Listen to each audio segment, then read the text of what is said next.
Bien, bonjour à toutes et à tous. Merci d'être là. Dans les circonstances, on comprend que pas été facile de remplir cette magnifique et immense salle, mais merci à ceux et celles qui sont présents.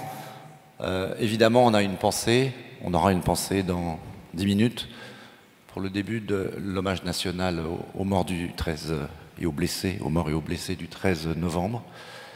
Mais bon, la vie continue, et donc on va vous parler d'une table ronde dont l'intitulé m'a beaucoup plu, et je crois à tous les intervenants qui sont là. Quelle est l'empreinte écologique d'une métropole?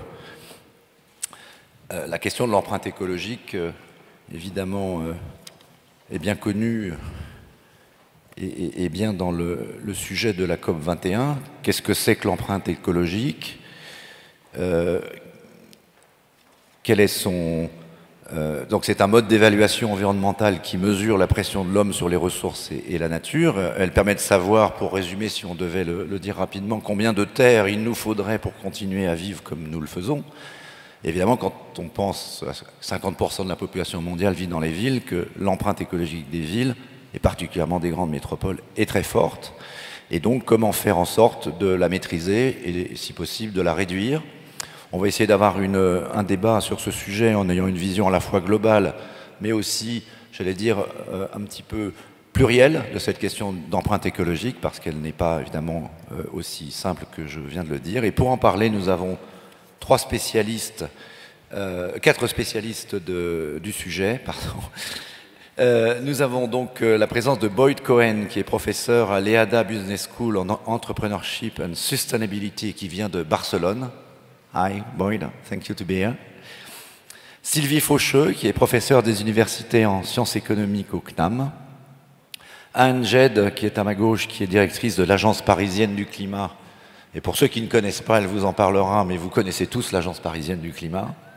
Et enfin, et là ce n'est pas un pitch de start-up, mais c'est une start-up, et même presque plus qu'une start-up maintenant, qui est présente au sein même de cette table ronde, Romain Lacombe, qui a fondé et dirige une application que je vous recommande tous et tous de télécharger si vous vous intéressez à la pollution dans les villes. Elle s'appelle Plume. Il nous en parlera tout à l'heure. Alors, on va peut-être commencer avec Sylvie Faucheux par un essai de définition. Quelle est finalement l'empreinte écologique des villes et comment est-ce qu'on peut la mesurer, par exemple, pour une ville comme Paris? Merci. Alors tout d'abord, l'empreinte écologique fait partie des indicateurs synthétiques, on peut dire, de soutenabilité environnementale qui se sont développés donc, dans les années 1990. Il y en a plusieurs, on le verra, c'en est un parmi d'autres. Et donc celui-ci, vous l'avez dit, propose une estimation de la surface des terres productives qui serait nécessaire pour permettre une activité économique sur un territoire.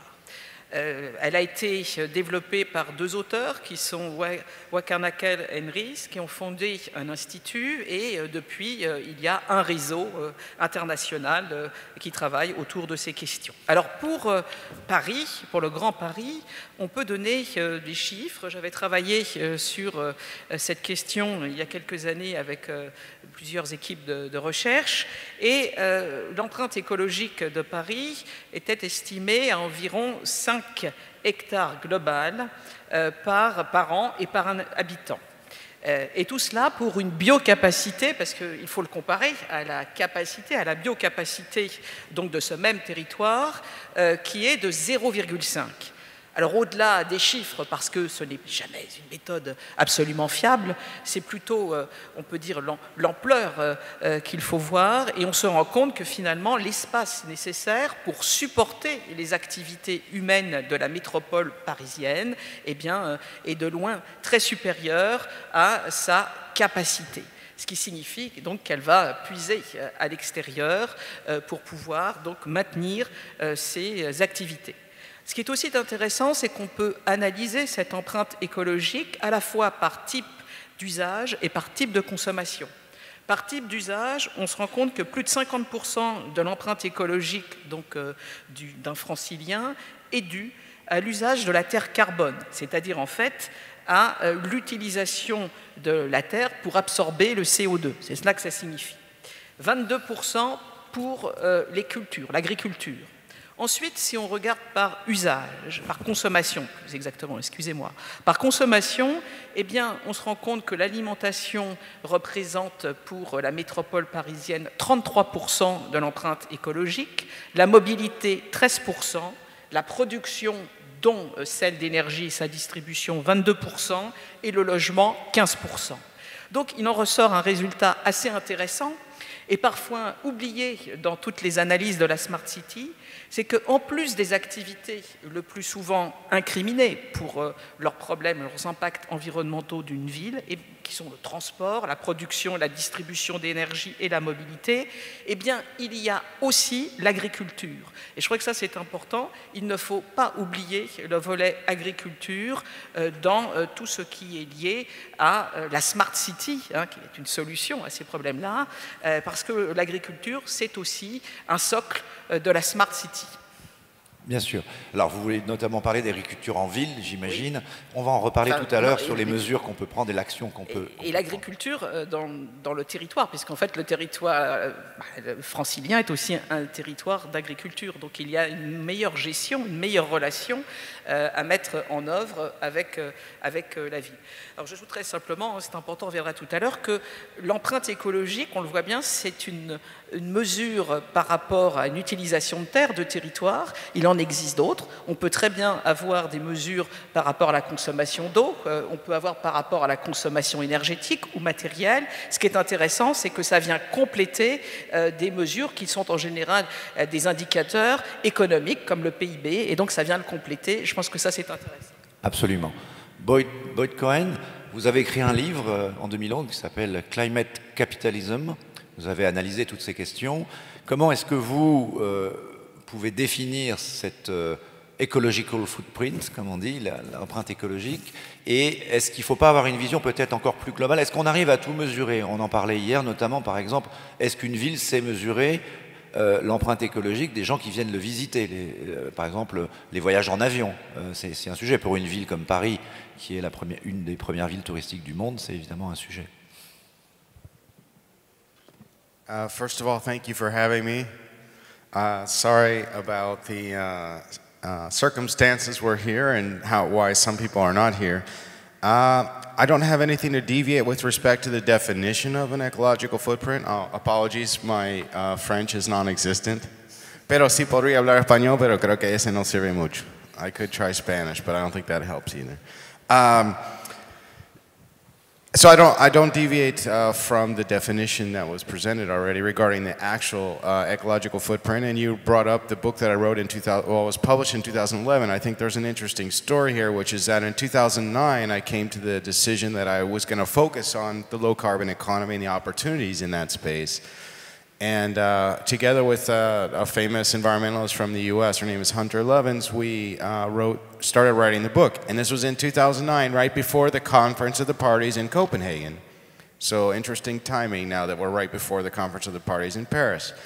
And similar, I'm seeing a lot of similarities in the dialogue because leading up to the 2009 Conference of the Parties, I don't know if all of you remember, but that was the first year a US president was going to be attending, and he did, Obama, and the whole world was expecting Obama was going to come and save the day, and we were going to get a global climate accord. So it was along with all of that enthusiasm was when I decided to start writing this book with the idea of trying to address, as you know, I'm from the US, and in the US, climate change is a political issue. It's not about science. It's about if you're Democrat or Republican. So we wanted to change the argument by saying, you know what, even if you're a Republican and you don't care at all about the planet, we can demonstrate a path to profitability, improved economy for both industry and government if they commit to a low carbon economy.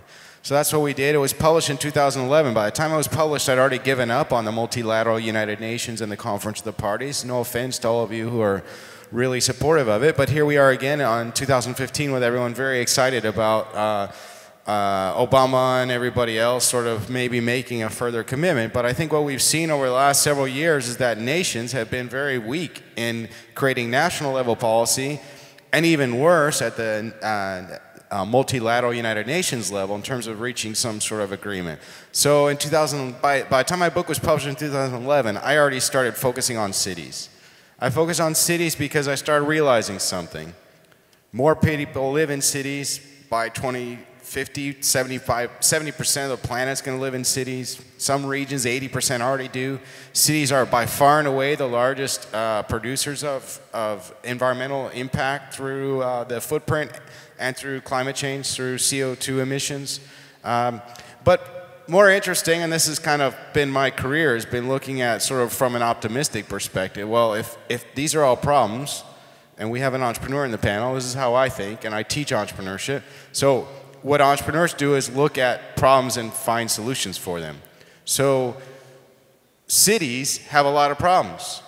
They have growing populations, increased challenge on their infrastructure, increased demand for energy, increased demand for food, and increasingly, apparently, less opportunity for that. But there are solutions for all of these problems, and they're found in cities. And if you look at cities right now, the mayors of cities, so we've got networks, the Covenant of Mayors in Europe, we have the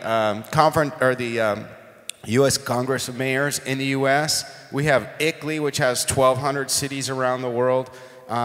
These are city networks with senior leadership from cities that are committing to reduce their environmental footprint and their CO2 impact. We have C40 for the Clinton 40 initiative for mega cities and beyond. And you know, we're here in Paris, which is a city that's taken this issue very seriously. There's a lot to work on. I think Copenhagen is probably the city that many scholars, many people look at as maybe the ideal in terms of where they're going. They're trying to get to carbon neutral by 2025. You know, Oslo, just a few months ago, announced they were going to eliminate cars by 2019 in the city center. So there are really cool solutions. Paris, for example, was one of the first to scale bike sharing at a real massive level, at the city level, and one of the first cities to implement an electric vehicle car sharing. And car sharing and the sharing economy, I think, represent a really interesting opportunity that's more important in cities than anywhere else. And I think Paris is positioned to be a leader in the sharing economy. Merci, thank you. Anne-Jed, on va peut-être passer maintenant aussi aux enjeux de solutions. On est d'accord, tous d'accord, il y a un enjeu sur l'empreinte écologique. Elle est diverse, elle est plurielle, mais en même temps, et c'est un peu ce que vient de dire Boyd Cohen, par chance, on peut faire quelque chose. Alors, vous allez peut-être nous dire un petit peu, d'abord, ce qu'est ce qu'est l'Agence parisienne du climat et dans quelle mesure vous pouvez promouvoir un certain nombre d'innovations et qu'est-ce qu'on peut faire finalement au quotidien pour changer les choses. Bonjour, merci de me donner l'opportunité effectivement d'expliquer ce que nous faisons et comment nous sommes à l'action. La ville de Paris, il y a 7 ans, a engagé un plan climat extrêmement ambitieux qui a été adopté à l'unanimité en 2007 et qui, centré sur la question du changement climatique, mais bien évidemment en cohérence avec l'ensemble des sujets environnementaux et de développement durable, a donné comme objectif pour le territoire parisien de réduire son empreinte climatique de 25%, d'avoir 25% d'efficacité énergétique et d'avoir 25% d'énergie renouvelable d'ici 2020. Alors, objectif très ambitieux, et pour cet objectif très ambitieux, il était nécessaire d'imaginer aussi une façon de faire un petit peu différente de ce qui était déjà sur la table, d'où l'idée de créer l'agence que je dirige depuis 2011, qui est finalement une alliance opérationnelle pour la mise en œuvre du plan climat de Paris sur le territoire parisien. Tous les mots sont importants. Alliance, ça veut dire que finalement nous sommes tous concernés et que tout le monde doit faire un effort et chacun doit faire sa part. Il y a des gens qui ont des petites parts, il y en a des gens qui ont des grosses parts, et il est important de s'entendre tous ensemble sur un peu ce socle commun d'action. Et c'est comme ça que nous avons commencé à travailler en 2011 et que nous avons petit à petit réuni plus de 90 partenaires autour de 25 salariés qui représentent globalement l'ensemble de l'écosystème parisien et métropolitain sur les questions de climat et d'énergie. Alors voilà, peut-être je reviendrai sur le détail de nos actions, mais nous sommes cette alliance opérationnelle. Et je reviendrai sur un mot sur l'idée de l'empreinte. Alors merci à Sylvie d'avoir rappelé des chiffres importants en termes d'empreinte écologique. Moi, je trouve aussi que le concept d'empreinte, il est extrêmement important. Parce que quand on a posé ce concept d'empreinte, pour la première fois, on s'est dit que finalement, on laissait une trace sur la planète. On a eu pendant trop longtemps, pendant tout le temps de la révolution industrielle, un peu l'impression que finalement, on était un peu hors sol, comme une culture hors sol, c'est-à-dire qu'on pouvait passer sur la planète sans y laisser sa marque. Le fait qu'on ait commencé à travailler sur cette idée d'empreinte, ça veut dire que c'est comme dans une enquête policière. Hein. Même si vous essayez d'effacer, avec toutes les techniques possibles, on peut retrouver votre trace. L'empreinte, c'est ça. On a une trace et on est capable de la mesurer. Nous, ce que l'on pense, c'est que cette question de la mesure, alors on peut discuter sur les indicateurs, sur leurs valeurs, sur les incertitudes, cette question de la mesure, elle est vraiment importante, parce que si on veut passer à l'action, il faut avoir une bonne représentation, même avec des incertitudes, de son poids et de son impact sur la planète et sur l'ensemble des sujets. Nous, ce qu'on pense sur la question métropolitaine, c'est que cette empreinte climatique, qui est plutôt le sujet sur lequel on travaille sur l'agence, finalement, elle est la convergence de deux choses, et je pourrais y revenir tout à l'heure. Elle est la convergence d'abord d'une empreinte structurelle, l'empreinte de la ville, et ça a été très bien dit dans l'atelier précédent par Dominique Alba, directrice générale de la PUR, le stock du bâtiment sur Paris il est déjà construit. Celui qu'on a aujourd'hui, ce sera globalement celui de 2050. Donc cette empreinte-là, elle est déjà là, et c'est celle-là sur laquelle il faut travailler. Et puis il faut travailler sur les grosses empreintes structurelles qui sont les nouvelles mobilités qui se mettent en place petit à petit. Donc ça, c'est l'empreinte structurelle, le métabolisme, en gros le métabolisme urbain. Et puis il y a l'empreinte individuelle, c'est comment moi, dans mes propres actes, j'arrive par mon comportement à faire évoluer mon empreinte individuelle. Et ce que l'on pense, nous, c'est que finalement, c'est la convergence entre ces actions-là, ces deux formes d'empreinte, le fait que les structures progressent et que finalement les citoyens se disent « autour de moi, ça progresse, donc je vais peut-être y aller ».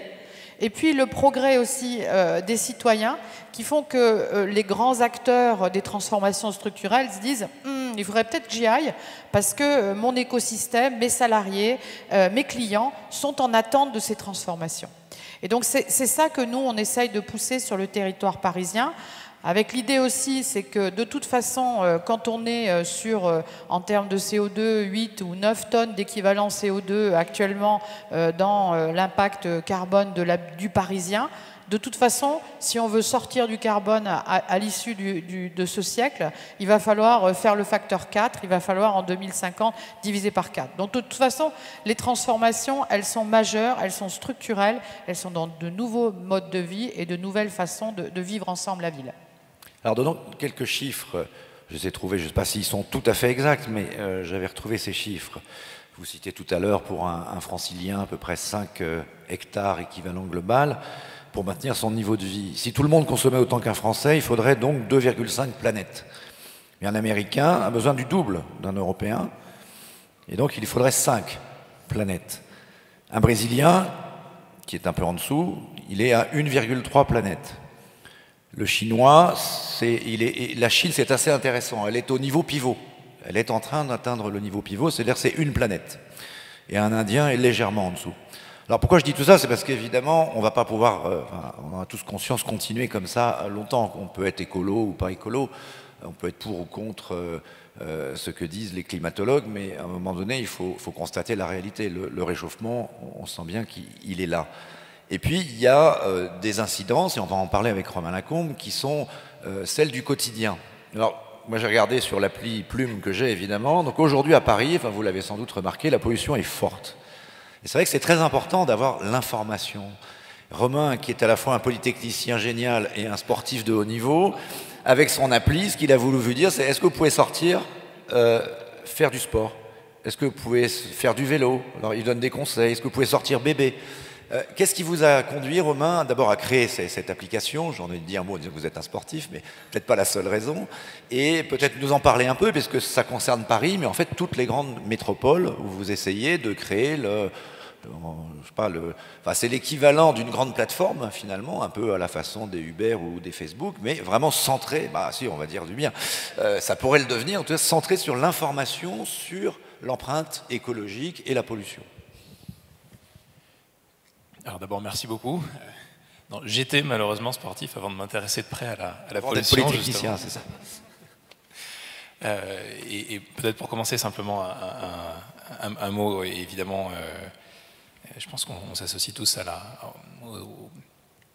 l'hommage qui a lieu effectivement aux victimes des événements du 13 novembre et un mot à ce sujet. Je pense qu'il y a peu de plus belles manières de s'associer à un tel hommage que de montrer qu'à Paris, on arrive à être, malgré ces événements, autant en avance sur cette révolution numérique et environnementale que nous contribuons tous à inventer. Donc merci de nous donner l'occasion de participer à cet échange dans des circonstances pareilles. Et justement, cette notion d'impact personnel de l'environnement, c'est ce qui est au cœur de notre projet. Et je trouve l'idée d'empreinte environnementale très belle parce que, évidemment, elle s'applique à l'échelle d'une ville, mais aussi elle s'applique dans notre quotidien. Et cette notion d'environnement au quotidien, c'est ce qu'on cherche à apporter avec l'application Plume que nous avons développée. Et on part de, je dirais, deux principes qui font écho à cette notion d'empreinte. Le premier, c'est que l'environnement, c'est évidemment ce dans quoi on évolue au quotidien. Et malheureusement, les problèmes que rencontre notre environnement, ce sont pour nous tous des coûts très concrets. D'abord des coûts humains pour notre santé. À Paris, à cause des particules fines, on perd en moyenne 6 mois d'espérance de vie. C'est près de 10 000 décès anticipés chaque année à Londres à cause du dioxyde d'azote, donc qui est ce gaz polluant que notamment les diesels émettent en quantité trop importante.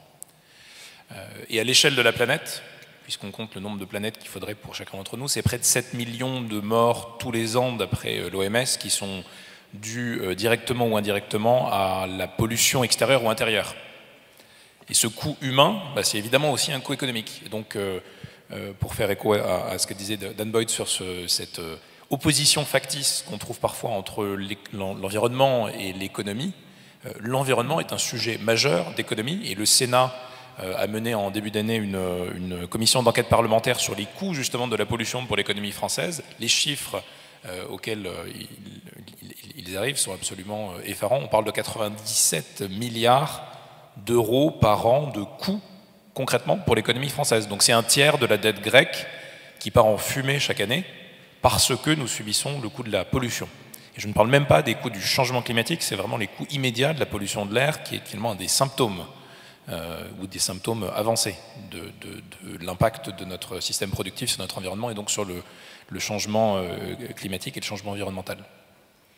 Donc un tiers de la dette grecque chaque année qui s'en va en fumée parce que nous sommes plus souvent absents au travail lorsqu'on est malade, parce que souffrir d'un point de vue médical de l'impact de la pollution, c'est évidemment un coût aussi, non seulement immédiat, mais aussi chronique.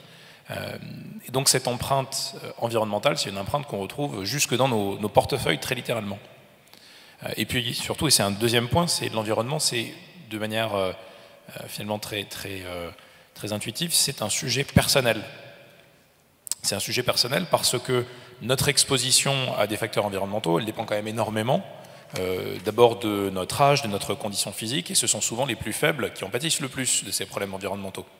Et donc on parle d'inégalité environnementale devant notamment les différences de qualité de logement, devant l'environnement dans lequel on vit. Très concrètement, si vous vivez à côté du périphérique, vous aurez forcément une qualité environnementale moins bonne que si vous avez la chance d'être dans un espace plus protégé. Et je crois que c'est cet été aussi que l'INSERM a montré, donc des chercheurs en épidémiologie, que si vous avez la malchance de vivre à moins de 150 mètres d'un axe de circulation majeur, vous voyez les chances que vos enfants développent une leucémie augmenter de 30%. Donc pardon d'alourdir un peu l'ambiance avec ces chiffres et ces statistiques, mais ça montre bien à quel point on a besoin, collectivement mais surtout individuellement, de mieux comprendre son exposition à l'environnement. Et c'est vraiment ça que cherche à faire l'application que nous avons développée, donc l'Air Report, le Plume Air Report, c'est donner à chacun les moyens de comprendre son exposition à son environnement et surtout, non seulement de la rendre immédiatement compréhensible, mais de donner des leviers d'action. Parce qu'il n'y a rien de pire que de vous dire, bah, voilà la situation, mais bon, écoutez, on ne peut pas faire grand-chose. Or, au contraire, parce que la pollution de l'air, notamment, varie de manière spectaculaire d'heure en heure, et d'ailleurs cette journée et la journée d'hier en sont une très bonne illustration. Il y a des changements atmosphériques, on parle de l'hypothèse qu'on développe avec l'équipe, j'en parlais ce matin, c'est que le pic de pollution actuel est lié en partie à ce qu'on appelle une couche d'inversion, c'est-à-dire en fait une conformation atmosphérique qui va concentrer la pollution au niveau du sol. Et ça, en quelques heures, ça peut faire augmenter ou diminuer, lorsqu'elle s'en va, de manière très importante, la teneur en polluants de l'atmosphère d'une ville. Et donc savoir d'abord que la pollution vient de redescendre, donc finalement vous pouvez effectivement vous vaquer à des activités sportives sans problème, ou au contraire, grâce aux algorithmes d'intelligence artificielle et de prévision que l'on développe dans maintenant plus de 200 villes dans le monde et une quarantaine de pays, que la pollution à laquelle on s'expose va augmenter dans les heures qui viennent, et ben c'est très concrètement des leviers qui permettent d'agir en adaptant son comportement, en adaptant ses activités, en adaptant sa journée finalement, pour moins subir, sans le savoir, l'impact de la pollution sur sa santé. Donc on cherche tout simplement à mettre l'environnement et l'action pour une meilleure santé environnementale dans la main de tous nos concitoyens. Merci Romain. Boyd Cohen va télécharger l'application pour Barcelone dès qu'il rentrera. Alors, quelles sont les solutions de la Smart City ? Comment agir, effectivement, à la fois au niveau individuel, on l'a dit au niveau aussi de la ville, avec le plan climat. Sylvio Faucheux, reprenez le micro. Quelles sont finalement, si on pouvait résumer en quelques minutes, les solutions que la Smart City peut apporter à cette question de l'empreinte écologique ? Alors, la Smart City a l'avantage de pouvoir intégrer tout ce qu'on peut appeler aujourd'hui comme les éco-innovations, c'est-à-dire les innovations qui sont à la fois technologiques, mais aussi organisationnelles, mais aussi de services qui améliorent la qualité de l'environnement et qui diminuent aussi qui réduisent les émissions de CO2 en matière de changement climatique. Et donc ce n'est pas pour rien que l'on parle de plus en plus de la Smart City comme étant un moyen de réduire les conséquences du changement climatique. Alors pourquoi ? Parce qu'en fait les technologies notamment qui s'appliquent à la Smart City eh bien s'appliquent aux secteurs qui sont les plus émetteurs de pollution et notamment de CO2 puisqu'on est au moment de la COP21. On les applique au niveau des transports, c'est tout ce qu'on appelle la Smart Mobility, qui concerne à la fois les véhicules intelligents. J'étais par exemple à Hong Kong il y a quelques jours, c'était vraiment consacré aux véhicules intelligents, mais pas seulement. Les technologies intelligentes permettent aussi d'améliorer la mobilité, passant par des services à la mobilité, par exemple tout ce qui est le covoiturage, tout ce qui est le partage de mobilité. Par ailleurs, les technologies de l'information et de communication permettent aussi d'améliorer tout ce qui est distribution, consommation d'énergie par les smart grids et donc en rendant beaucoup plus efficace énergétiquement et en émettant moins de CO2. Donc toute cette activité qui est aujourd'hui extrêmement nocive pour l'environnement des métropoles. Troisième aspect, on peut les appliquer aussi au secteur des bâtiments qui sont très aussi impactants au niveau environnemental avec tout ce qu'on appelle les bâtiments intelligents et également on pourrait parler aussi de l'organisation d'une agriculture plus intelligente en ayant par exemple des circuits plus courts, etc. grâce aux technologies de l'information et de communication. Mais ça, ce sont des aspects technologiques, mais les technologies de l'information et de communication permettent aussi au niveau des villes d'améliorer tout ce qui est service, l'économie de la fonctionnalité, notamment l'économie d'usage. Ça permet aussi d'améliorer toute l'économie circulaire, c'est-à-dire d'avoir des systèmes plus performants en termes donc de recyclage. Donc tous ces aspects bénéficient en fait des avancées du smart, des systèmes intelligents dans les villes et cette intégration donne finalement beaucoup d'aspects positifs. Alors cela étant, il ne faut pas perdre de vue, d'une part, que ce ne sont pas que des technologies, c'est aussi des services, et que d'autre part, ces technologies de l'information et des communications elles-mêmes ont un impact écologique, ont une empreinte écologique. Ça, c'est souvent peu abordé, alors que l'on peut avoir des effets rebonds. C'est-à-dire que plus on utilise de technologies d'information et communication, plus on va avoir donc de déchets, des 3E, etc. Chaque fois qu'on envoie un email, on produit de l'énergie. Absolument. C'est la raison pour laquelle il y a aussi énormément de recherche et d'innovation dans le domaine des technologies de l'information et communication vertes, c'est-à-dire pour rendre donc plus efficaces environnementalement ces technologies elles-mêmes. Donc on va utiliser des matériaux recyclables, on va utiliser des matières moins rares et moins nocives pour les produire. On va utiliser aussi de plus en plus de petites technologies. On va utiliser aussi plus d'énergie renouvelable pour les alimenter, etc. Donc ça signifie, je pense que c'est important, c'est qu'à la fois la Smart City renferme des solutions qui permettent d'améliorer l'empreinte écologique, mais aussi est véritablement source d'innovation, et c'est-à-dire de compétitivité économique. Et donc je crois qu'à travers cette question des Smart Cities, eh bien, on a vraiment des préoccupations écologiques qui rejoignent aussi des préoccupations économiques, et c'est une chance. Et je crois que là, on a tout un ensemble d'éléments sur lesquels il y a beaucoup de recherches, et les villes, les métropoles y participent, puisque les recherches dans ce domaine impliquent bien entendu qu'il y ait des entreprises, des groupes, des start-up qui soient créées. Elles impliquent aussi des universités, des académiques, mais elles impliquent surtout qu'il y ait des villes qui soient le support de démonstrateurs pour pouvoir donc mettre en œuvre ce type donc d'innovation. Et bon, on voit que cette multiplication d'événements dans des grandes villes autour des Smart Cities et dans le monde entier, eh bien, va dans ce sens. Merci beaucoup.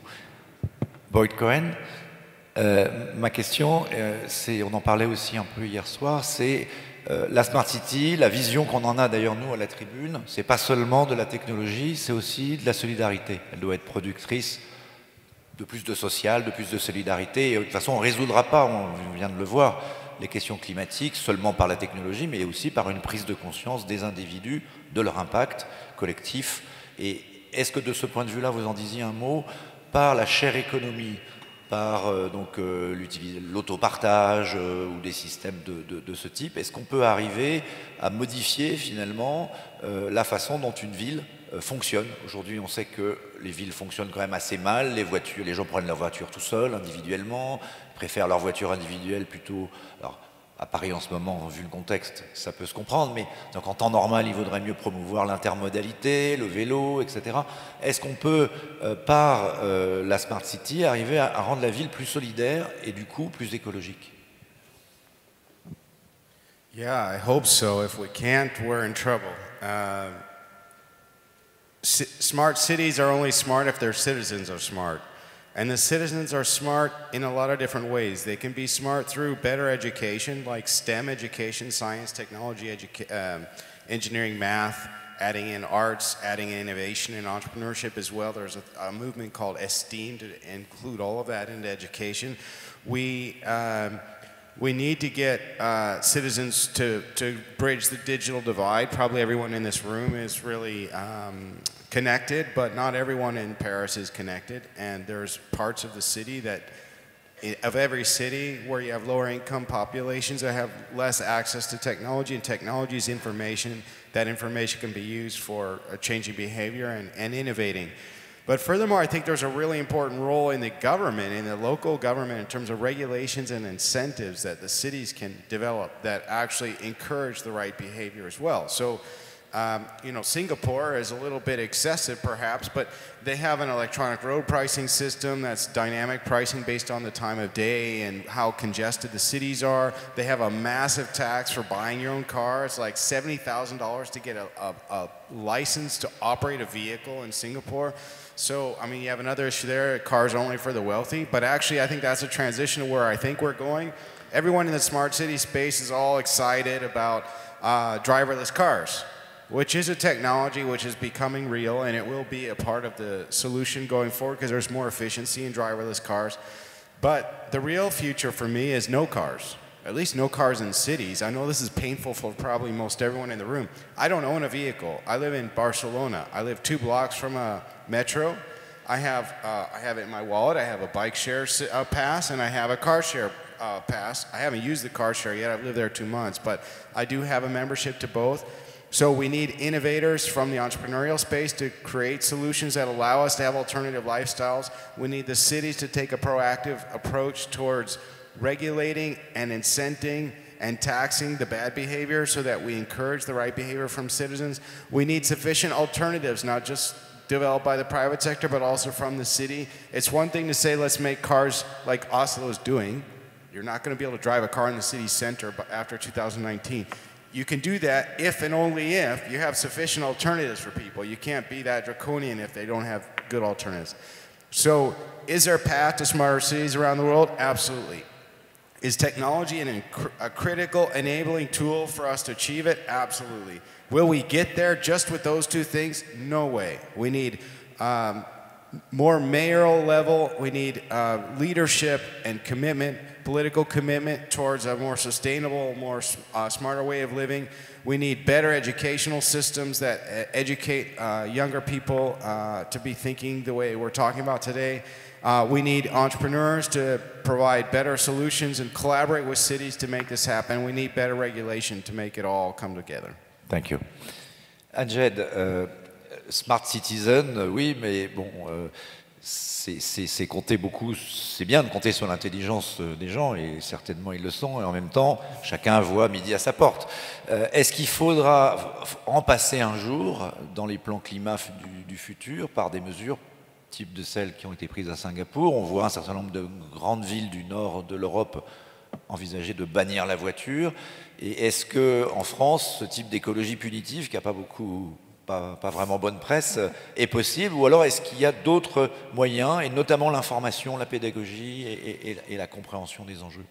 Écoutez, au jour d'aujourd'hui, en 2015, nous, ce qu'on croit, c'est qu'il est encore temps de préparer les entreprises, les acteurs et les citoyens à éviter justement qu'on ait recours à cette écologie punitive qui n'est pas dans l'ADN de ce que nous portons. Et que quand même la loi donne aussi un cap, puisqu'on voit bien dans la loi de transition énergétique pour la croissance verte que quelque part ça dit en creux que si on ne se met pas rapidement en route, il pourrait quand même y avoir des obligations qui pourraient nous tomber dessus. Donc nous, on est plutôt dans l'accompagnement, dans la compréhension, dans la pédagogie, pour faire en sorte justement qu'on anticipe, qu'on se prépare. Et en gros, ce qu'on dit de manière un petit peu brutale, c'est vous y croyez pas, mais de toute façon, si vous continuez à ne pas y croire, un jour, ça va vous tomber dessus quand même. Alors, je dirais deux exemples, peut-être, si vous me permettez, encore d'illustrer les propos que j'ai tenus sur cette empreinte structurelle et cette empreinte comportementale. Sur l'empreinte structurelle, vous savez, à Paris, on a peu d'industries. Je vais laisser de côté la question de la mobilité, mais je parlerai du bâtiment. La ville de Paris a fait un gros effort structurel dans ses politiques publiques au travers de l'urbanisme et des grands projets d'aménagement, parce qu'il y a 10% du territoire parisien qui est en restructuration profonde avec des projets très innovants et très pertinents du point de vue de l'empreinte. Le logement social aussi. Après, il nous reste tout ce qui est du bâtiment privé, la copropriété. Si certains d'entre vous sont en copropriété, ils savent très bien de quoi je veux parler. Et nous, à l'Agence parisienne du climat, c'est notre sujet. C'est-à-dire comment est-ce qu'on va accompagner la rénovation énergétique massive de ces copropriétés. Et là, pour ça, on a besoin de mettre tous les ingrédients autour de la table. Les ingrédients de la compréhension du sujet, les ingrédients qui sont de dire, au lieu de réfléchir juste à sa consommation actuelle, il faut qu'on ait une réflexion sur sa démarche patrimoniale. Il faut qu'aussi on accompagne les filières professionnelles sur un marché qui est encore balbutiant. Et il faut qu'on travaille sur comment est-ce qu'on construit une demande de copropriétaires qui soit pertinente et qui permette d'avoir tout au long des 20 à 30 prochaines années, une rénovation petit à petit, pas à pas, parce que cette affaire-là, elle va nous occuper tout le siècle, hein, rénover le parc bâti parisien d'ici 2050 et 2060. Ça, c'est un chantier que l'on mène. Si vous voulez en savoir un petit peu plus, il faut aller voir sur le site de l'Agence parisienne du climat, qui est ce centré structurel, qui est en même temps de la Smart City, du Smart Il y a une citoyen. pression de plus en plus forte, alors pas dans Paris qui est une ville en tension immobilière, mais une pression de plus en plus forte des indices de performance énergétique. Absolument. Et probablement, mais ça n'a pas encore été fait, mais peut-être un jour, il y aura-t-il une obligation de réaliser des travaux énergétiques avant de vendre. Ben, c'est ça, c'est ce qui est en creux dans la loi de transition C'est pas fait, énergétique. ce n'est pas fait. Hein. C'est pas fait, mais c'est un peu en creux. Et effectivement, ces indices économiques, c'est-à-dire que même sur Paris où la localisation est un facteur important de valorisation du patrimoine, on constate quand même, les professionnels, qu'un bâtiment, un logement qui n'est pas bien isolé, qui n'est pas performant... Un logement F va valoir moins cher ben, qu'un logement B. D'abord, il met 3 ou 4 mois de plus à se louer, il met 5 ou 6 mois de plus à se vendre, donc il y a une valeur économique. Et puis je dirais un petit mot si vous m'autorisez. Donc ça, j'ai parlé de la partie structurelle. La partie des citoyens, elle est extrêmement importante. Nous, on a fait un travail cette année en préparation de la COP 21 pour essayer de faire travailler des familles sur quel est leur scénario de vie positif au XXIe siècle qui a fait la paix avec la planète. Comment je mange, comment je me déplace, comment je vis, où j'habite en 2050, avec des ruptures majeures dans mon mode de vie, mais je suis quand même heureux de le faire et j'ai des solutions. Certaines sont déjà disponibles, certaines sont à inventer et merci à toutes les startups et les innovateurs et les grandes entreprises de nous permettre de construire ces innovations. Et c'est ce travail-là qu'on fait au quotidien avec les Parisiens et les citoyens, parce que c'est notre mission d'intérêt général, pour décrire justement les changements de comportement qui sont indispensables, sans avoir une approche normative ou punitive, mais une approche plutôt positive, que c'est une chance aussi de la société, et que pour ça, il faut qu'on aille un petit peu plus profondément dans la société, profondément dans les modes de vie, et qu'on embarque tout ce territoire parisien dans un futur bas carbone pour le territoire. Romain Lacombe, on envisage dans les voitures, les assureurs, les pouvoirs publics envisagent de rendre obligatoire un test d'alcoolémie pour qu'on puisse démarrer la voiture. Alors c'est pas encore installé sur toutes les voitures, enfin, c'est comme pour le bâtiment, ça va prendre des années, mais c'est une question qui est posée, qui est légitime, puisque ça, y a beaucoup de morts qui sont liées à l'alcool sur la route.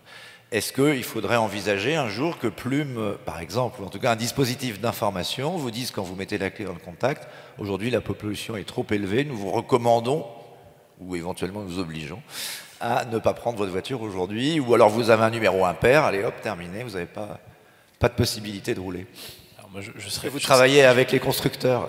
Je serais bien mal placé pour obliger les gens à ne pas prendre de voiture. Si vous connaissez des constructeurs ou si vous connaissez des gens qui peuvent justement est-ce que vous auriez eu des contacts avec des constructeurs disant au moins il y aurait l'information? C'est-à-dire vous mettez la clé dans le contact, on vous dit. Même plus généralement avec le monde du transport, c'est évidemment des acteurs avec qui on est plus qu'heureux, on serait plus qu'heureux de collaborer, parce que c'est un des leviers justement de changement comportemental qui permettent de répondre à des phénomènes transitoires, à des moments où la pollution étant plus élevée, pour aider chacun à moins contribuer aussi au problème, parce que c'est ça aussi être acteur.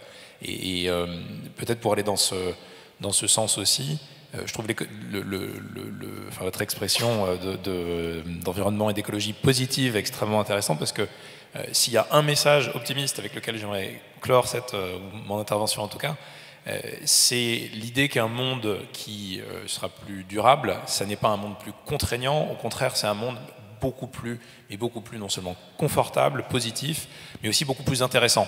Alors peut-être un test, qui parmi vous conduit ou est abonné en tout cas à Autolib? Petite proportion. On va dire 4 ou 5%. C'est un tout petit peu plus. Bon, ça laisse, voilà, ça ne peut que progresser, donc tant mieux.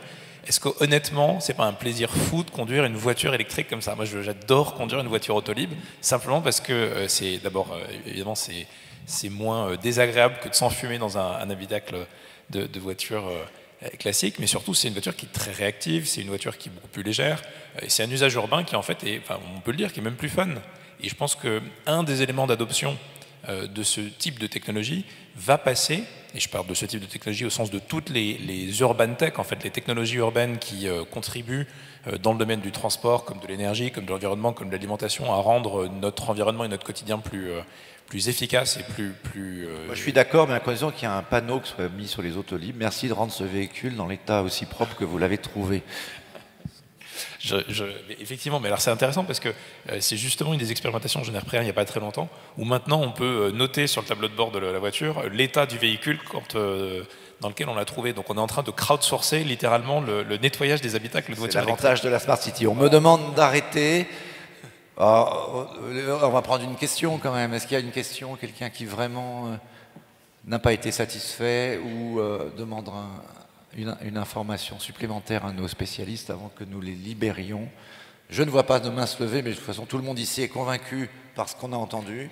C'est déjà ça qui est rassurant. Merci à vous quatre. Et je vous libère et je crois qu'on peut vous applaudir. Merci Boyd Cohen d'être venu à Paris dans ces circonstances.